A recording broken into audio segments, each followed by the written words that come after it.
ഭാര്യയുടെ മയ്യത്ത് അന്യപുരുഷന്മാർ കാണരുത്. ഇത് വേണ്ടി പ്രശ്നമുണ്ടാക്കുന്നു. ഈ ഭാര്യ എങ്ങനെയാണ് മരിച്ചത് എന്ന് പറഞ്ഞാൽ 7ാമത്തെ പ്രസവത്തിലാണ് ഭാര്യ മരിക്കുന്നത്. അതും വീട്ടിലെ പ്രസവത്തിൽ. ഏറ്റവും പിന്തിരിപ്പനായിട്ടുള്ള പ്രാകൃതനായ ഒരു മനുഷ്യൻ്റെ ജൽപ്പനങ്ങളാണ് ഇതൊക്കെ. എന്നിട്ട് അയാളെ അറസ്റ്റ് ചെയ്തു പോലീസ്. അയാളുടെ പേര് എന്ന് പറയുന്നത് ഇബ്രാഹിം എന്നാണ്. ആധുനിക ചികിത്സ വേണ്ട എന്ന് വെച്ചിട്ട് അവസാനം ആ പെൺകുട്ടിയുടെ പിതാവ് ഇപ്പോൾ ഇയാൾക്കെതിരെ പരാതിയുമായിട്ട് പോലീസിലെത്തിയിട്ടുണ്ട്. പോലീസ് കസ്റ്റഡിയിലാണ് ഇയാൾ ഇപ്പോൾ ഉള്ളത്. ഇങ്ങനെയൊക്കെ പറയുന്നത് എന്തെങ്കിലും മാനസിക രോഗമായിരിക്കില്ലേ?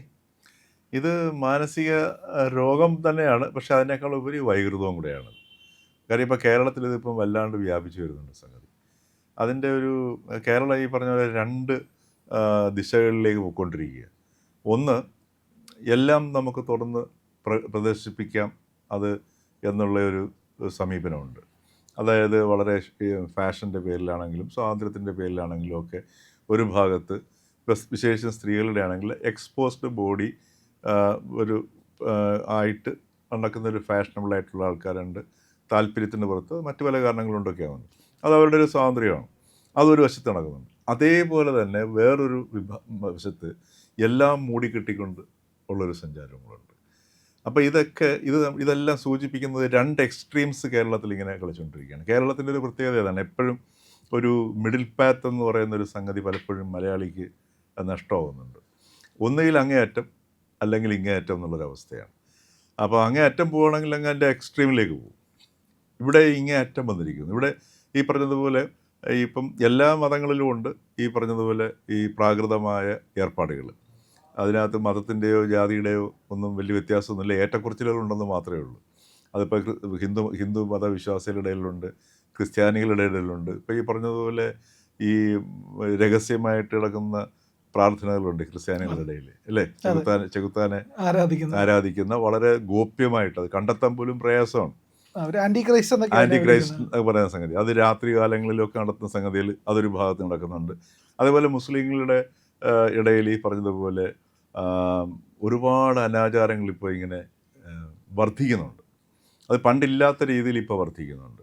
അതായത് ഒരുപാട് പേര് ഇപ്പോൾ ഈ പലരും ഈ പറഞ്ഞതുപോലെ പനി വന്നു കഴിഞ്ഞാൽ പ്രാഥമികമായിട്ട് ചില വെള്ളം ചില ഉസ്താദുമാർ ഓതി കൊടുക്കുന്നത് കുടിച്ചാൽ മതി എന്ന് വിശ്വസിച്ച് തുപ്പിയ വെള്ളം എന്ന് പറയുന്ന ആൾക്കാരുണ്ട്. അതേപോലെ തന്നെ ഈ പറഞ്ഞതുപോലെ ഈ സ്ത്രീ പുരുഷ വ്യത്യാസം അത് വളരെ അധികമായിട്ട് ഇപ്പോൾ ഈ മുസ്ലിം പിന്നെ സമുദായത്തിലെ മതവിഭാഗത്തിൽ ചിലർ, എല്ലാവരും ഇല്ല, പക്ഷെ അതിപ്പം കൂടി വരുന്നത് എന്നുള്ളതാണ്. ഉദാഹരണത്തിന് ചില സ്ഥലങ്ങളിൽ കല്യാണത്തിന് പോയി കഴിഞ്ഞാൽ പ്രത്യേക സ്ഥലങ്ങളാണ് സ്ത്രീക്കും ക്ലാസ് റൂമിൽ തന്നെ ഉണ്ട് 2ആയിട്ട് ഇങ്ങനെ മറ കെട്ടി. അതൊക്കെ ശരിക്കും പറഞ്ഞു കഴിഞ്ഞാൽ അതൊക്കെ ഈ ഒരു തീവ്ര സ്വഭാവത്തിൻ്റെ ലക്ഷണം തന്നെ കാണിക്കുന്നതാണ്. അതുപോലെ ചില ഹോട്ടലുകളിൽ ചെന്ന് കഴിഞ്ഞാൽ വാഷ് ഏരിയ പോലും മറ്റേ വാഷ് ഏരിയ അല്ല, മറ്റേ വാഷ് ബേസിൻ്റെ ഏരിയ പോലും ആണുങ്ങളുടെയും പെണ്ണുങ്ങളുടെയും വ്യത്യാസം വെച്ചിരിക്കുന്നുണ്ട്. അപ്പോൾ ഇതൊക്കെ സൂചിപ്പിക്കുന്നത് ഈ ഒരു ഭാഗത്ത് ഈ ആൺപെൺ വ്യത്യാസം വളരെ പിന്നെ ഒരു ഭയങ്കര ഒരു രണ്ടുപേരും തമ്മിൽ പരസ്പരം കാണാൻ പാടില്ലാത്ത 2 വിഭാഗങ്ങൾ എന്നുള്ള രീതിയിലേക്ക് ഉള്ള ഒരു ധാരണ എടുത്ത് കൊണ്ടുവരുന്നു. അത് മാത്രമല്ല, ഒഴുക്കിൽപ്പെട്ട സ്ത്രീ ഒരിക്കൽ പറഞ്ഞു രക്ഷിക്കാൻ ഒരാൾ ചെന്നപ്പോഴത്തേക്ക് എൻ്റെ ഇക്ക അല്ലാതെ വേറെ ആരും എന്നെ തുടരുതെന്ന്. അല്ല, ഇതൊക്കെ ഈ പറഞ്ഞതുപോലെ അവരെ നമ്മൾ കുറ്റം പറഞ്ഞിട്ട് കാര്യമില്ല.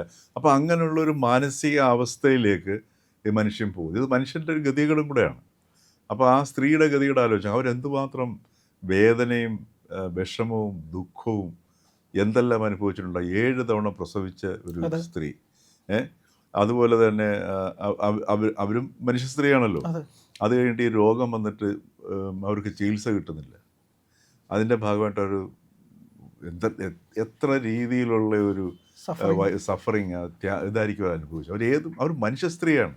നമ്മളതിനെ മതമായിട്ടോ അല്ലെങ്കിൽ ഒരു മുസ്ലിം സമൂഹത്തിൽപ്പെട്ട വലുതായിട്ടല്ല കാണേണ്ടത്. അവരനുഭവിച്ച ഒരു വേദനയുടെ ഒരു പങ്കാളിച്ചാണ്. ഈ അടുപ്പിച്ചടുപ്പിച്ച് 7 തവണ പ്രസവിക്കുക.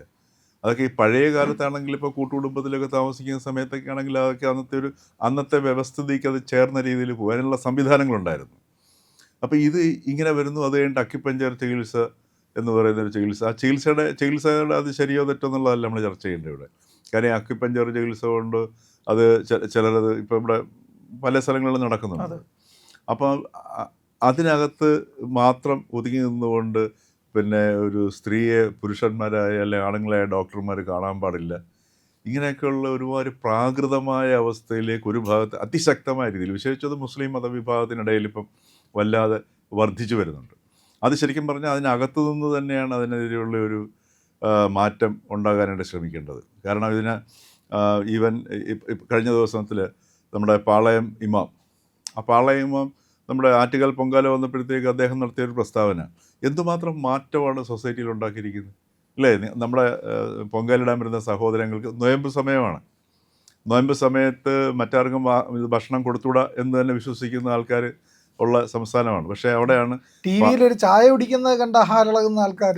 അപ്പോൾ അവിടെയാണ് പാളയം ഇമാം പറഞ്ഞത് ഈ പൊങ്കാലിടാൻ വരുന്നവർക്ക് വേണ്ടി നമ്മൾ തുറന്നു കൊടുക്കുകയും അവർക്ക് ആവശ്യമായ ഭക്ഷണവും വെള്ളം കൊടുക്കുകയും വേണമെന്ന് പറയുന്നത്. ആ ഒരൊറ്റ പ്രസ്താവന തന്നെ കേരളത്തിലുണ്ടാക്കിയ ഒരു സാംസ്കാരികമായ മാറ്റം ഉണ്ടല്ലോ, അത് ചെറുതല്ല. അതിനുശേഷം അദ്ദേഹത്തിന് ഈ പെരുന്നാളിന് അദ്ദേഹം പറഞ്ഞു ഈ ഇത് ഈ പിന്നെ അക്രമത്തെ അല്ല സ്നേഹം കൊണ്ടാണ് നേരിടേണ്ടതെന്നും. ഞാൻ പറഞ്ഞത് ഇത് ഇങ്ങനെയുള്ള ഒരു അകത്തു നിന്ന് ഇത്തരത്തിലുള്ള ഒരു മാറ്റങ്ങൾ ഉണ്ടാവേണ്ട വലിയൊരു സമയം ഈ മുസ്ലിം മതവിഭാഗത്തിനിടയ്ക്ക് ഉണ്ടായിരിക്കുകയാണ്. അത് ശരിക്കും പറഞ്ഞാൽ പാളയം ഇമാം അതിൻ്റെ ഒരു ഉദാഹരണമാണ് സാർ. നമ്മൾ അതിനെയൊക്കെ ശരിക്കും പ്രോത്സാഹിപ്പിക്കേണ്ടതാണ്. അതിന് നമ്മൾ ഈ ഇബ്രാഹിമിനെ, ഈ മരിച്ചുപോയ ദൗർഭാഗ്യവതിയായ സ്ത്രീയുടെ ഭർത്താവിനെ മാത്രം നമ്മൾ കുറ്റം പറഞ്ഞിട്ട് കാര്യമില്ല. അയാളും ഇതേപോലെ ഏതോ ഒരു കെണിയിൽ പെട്ടുകിടക്കുകയാണ്. അപ്പം നമ്മുടെ കേരളത്തിലെ മുഴുവൻ കാര്യങ്ങളെടുത്ത് നോക്കിയാൽ അതിപ്പം വടക്കോട്ട് പോയി കഴിഞ്ഞാൽ ഇതേ സാധനം തന്നെയാണ്. ഇപ്പം കണ്ണൂർ ഭാഗത്ത് പോയി കഴിഞ്ഞാൽ ഈ പാർട്ടി ഗ്രാമങ്ങളിലെ പാർട്ടി പ്രവർത്തകർ, അത് ഈ ഒരു മതം എന്നുള്ളതിന് പകരം പാർട്ടിയായെന്ന് മാത്രമേ ഉള്ളൂ അല്ലേ. ഇവർ പരസ്പരം അങ്ങോട്ടും ഇങ്ങോട്ടും കൊല്ലുന്നില്ല എന്നുള്ളൊരു വ്യത്യാസമുണ്ട്. അതെ, ഈ മനസ്സിലായി. ആ സമയത്ത് കണ്ണൂരേക്ക് ഈ കഴിഞ്ഞ 10 വർഷം കൊണ്ട് പിണറായി വിജയൻ അധികാരത്തിൽ വന്നതിന് ശേഷം ഈ പിന്നെ നേതൃത്വം RSSൻ്റെയും ഇദ്ദേഹത്തിൻ്റെയും ഇദ്ദേഹമായിട്ടൊക്കെയുള്ള ചർച്ച നടത്തിയതിൻ്റെ പേരിലാണ് 10 വർഷമായിട്ട് കുറേ പേരുടെ കഴുത്തിന് മുകളിൽ തലയോടെ അവശേഷിക്കുന്നത് അല്ലേ. അതെങ്കിൽ ഇതിനകത്ത് എത്ര പേരുടെ തല പോകുമായിരുന്നു. അപ്പോൾ ഇതേ സ്വഭാവം തന്നെയാണ് അവിടെ. ഈ മതത്തിന് പകരം പാർട്ടി എന്നുള്ള സംഗതി, അതായത് പറഞ്ഞത് 2 എക്സ്ട്രീമിലേക്കാണ് ഈ പോകുന്ന സാധനം. അപ്പോൾ അതിൻ്റെ ഒരു ഉദാഹരണമാണ് ഇപ്പോൾ ഈ മൊഹസിന എന്ന് പറയുന്ന ആ ദൗർഭാഗ്യവതിയായ സ്ത്രീയുടെ അവസ്ഥ. ഇനി മറ്റൊരു ദുരന്തം ആലോചിച്ച് നോക്കുക, ഈ 7 കുഞ്ഞുങ്ങളുടെ അവസ്ഥ ആലോചിച്ച് നോക്കുക. അവർക്ക് അമ്മയില്ലാതെ അല്ലേ. ആ 7 കുഞ്ഞുങ്ങളെന്ന് പറഞ്ഞാൽ വളരെ കൊച്ചു കുട്ടികളാണ്. ആ കൊച്ചു കുട്ടികളുടെ അവസ്ഥ ആലോചിച്ച് നോക്കുക. ആ കൊച്ചു കുട്ടികൾക്ക് കിട്ടുന്ന ബാല്യത്തിൽ കിട്ടേണ്ട ശ്രദ്ധയെക്കുറിച്ച് ആലോചിച്ച് നോക്കുക അല്ലേ. അപ്പോൾ അവരും ഈ പറഞ്ഞതുപോലെ ഈ അനാഥമായ അല്ലെങ്കിൽ അസുരക്ഷിതത്വം അനുഭവിക്കുന്ന ബാല്യം, ഈ ബാല്യത്തിലും ഇവരും ഇനി എവിടെയൊക്കെയാണ് ചെന്ന് കയറുന്നത്? ഇതേപോലുള്ള മന്ത്രവാദികളുടെയോ അതല്ലെങ്കിൽ തീവ്രവാദത്തിൻ്റെ പിടിയിലോ ഒക്കെ പോയി ഇങ്ങനെയാണ് കയറുന്നത്. ഈ അസ്വസ്ഥമായ ബാല്യങ്ങളാണ് നമ്മുടെ ഈ തീവ്രവാദ കേന്ദ്രങ്ങളിൽ ഉള്ള വ്യക്തികളെ എടുത്ത് നോക്കിക്കഴിഞ്ഞാൽ ഒരു സംശയം വേണ്ട, അസ്വസ്ഥമായ ബാല്യം കഴിച്ചുകൂട്ടിയ ആൾക്കാരാണ് അതിൽ വരുന്നവർ മുഴുവൻ. ഉദാഹരണത്തിന് ഒസാമ ബിൻ ലാദൻ തന്നെ നല്ല ഉദാഹരണമാണ് അല്ലേ. അപ്പോൾ ഈ അച്ഛൻ്റെ 72ാമത്തെ മകനായിരുന്നു. അതെ ഞാൻ പറഞ്ഞത്, ഒന്ന് ആലോചിച്ച് നോക്കുക. അപ്പോൾ അതിൽ നിന്ന് നമ്മൾ മനസ്സിലാക്കേണ്ടത് ഇപ്പോൾ ഈ കേരളത്തിൽ ഇത് ശരിക്കും സാമൂഹികമായൊരു വിഷയമാണ്. ഇതൊരു മതത്തിൻ്റെ മാത്രം പ്രശ്നമല്ല. ഇതൊരു ഈ പറഞ്ഞതുപോലെ ഈ സാംസ്കാരികമായി ഇതിനെ കൈകാര്യം ചെയ്യേണ്ടതാണ്. അപ്പോൾ അവിടെയാണ് ഞാൻ പറഞ്ഞ പാളയ ഇമാമിൻ്റെ ആ ഒരു ഒറ്റ പ്രസ്താവന, ആ ഒരു വഴിയിലൂടെ മാത്രമേ ഇത്തരം സംഗതികളിലൊക്കെ ഗുണപരമായൊരു മാറ്റം കൊണ്ടുവരാൻ സാധ്യമാകുകയുള്ളൂ. ഇതൊരു സാമൂഹികമാവുന്ന പ്രശ്നം എവിടെയാണെന്ന് വെച്ച് കഴിഞ്ഞാൽ ഈ 7 കുഞ്ഞുങ്ങളാണ്. ഈ 7 കുഞ്ഞുങ്ങൾ നാളെ വളർന്ന് ഈ പറഞ്ഞ പ്രായപൂർത്തിയാവുമ്പോൾ അവരുടെ അവസ്ഥ, അവരുടെ മാനസികമായ നിലപാട് അല്ലേ, അവരുടെ സമീപനങ്ങൾ, അവർ ഈ പറഞ്ഞതുപോലെ വളരെ ഒരു പിന്നെ അസ്വസ്ഥമായ ബാല്യവും യൗവനമാണെങ്കിൽ തീർച്ചയായിട്ടും ഒരു സമൂഹത്തിന് ഭീഷണിയായിട്ട് മാറും. അപ്പോൾ അവിടെയാണ് ഇതൊരു സാമൂഹികമായ വിഷയമായി മാറുന്നത്. അപ്പോൾ ഇതിനെ ഈ ഒരു മതത്തിൻ്റെ മാത്രം ഒരു വിഷയമായി കാണാതെ ഒരു സാമൂഹികമായ പ്രശ്നമായിട്ട് ഇതെല്ലാ മതങ്ങളിലും ഉണ്ട്. അതിന് നമ്മളിതിനെ അങ്ങനെ കാണേണ്ട ഒരു വിഷയമാണ്. അതിൻ്റെ ഒരു ഓർമ്മിപ്പിക്കലായിട്ട് വേണം ഈ മഹസിനയുടെ ഈ മരണത്തെ നമുക്ക് കാണേണ്ടത്.